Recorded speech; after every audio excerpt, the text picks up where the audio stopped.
Hello, beautiful and handsome. Today we will talk about reverse mortgage. What are the benefits of reverse mortgage and who will qualify for a reverse mortgage? There are so many benefits from a reverse mortgage, but we will talk about three benefits that solve the three most problems that we're facing with right now. The first problem we are facing with right now is high interest rate. The second problem is high monthly mortgage payment. The third problem is it is so hard to get approved for a conventional loan. So I know there are so many people in the US right now have a lot of equity in their home, but they can't even use the money from their home because if they refinance cash out, the first problem is they might end up getting a very high interest rate, which they don't want high interest rate. That's the problem number one. They don't want high interest rate. The second problem is when they have the high interest rate, they have to pay higher monthly mortgage payment, and they don't want to pay monthly mortgage at all.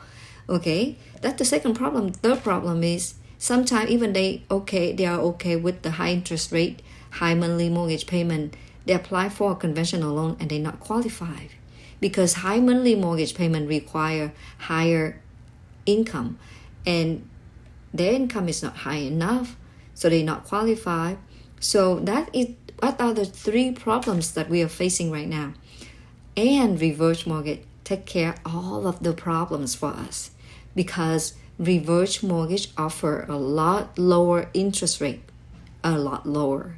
Okay, so that's the first thing that take care of low interest rate. Second thing, we don't have to pay monthly mortgage. We don't have to pay monthly mortgage at all. We don't have to pay mortgage ever. I will talk about it. Third, it's really easy to qualify for a reverse mortgage. Really easy. If you not qualify for a conventional loan, you qualify for a reverse mortgage. That's it. Okay. So you might ask me a question. If I don't have to pay my monthly mortgage, then why there is an interest rate? Good question, right? Okay. Your interest will be added onto your principal. So your principal will increase slowly month by month. Okay?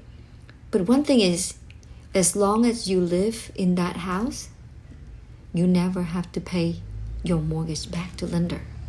When do you have to pay the mortgage back to lender? When you leave the house. As long as you live inside the house, you don't have to pay. But when you leave the house, you go somewhere else, you have to pay the mortgage. Or when you passed away, you don't have to pay the mortgage. Okay, let me tell you a few scenario.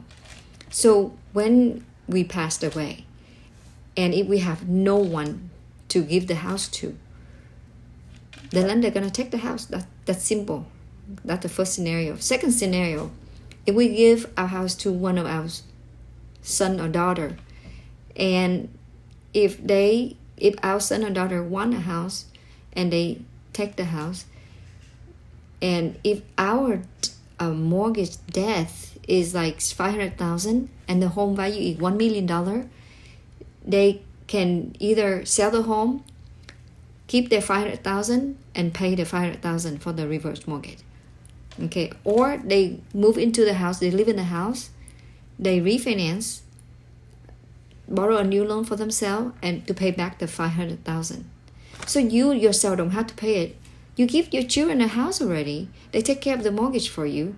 They pay it back when they earn something. What if when you pass away, you live so long and your debt keep going up?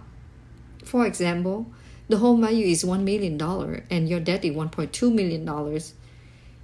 Your child can call your lender and say, my parent passed away, they give me the home, but I don't want it. You can take the home. And lender will be happy to take the home. So you don't have to pay anything and your children don't have to pay anything. So they don't have to pay your mortgage debt after you passed away.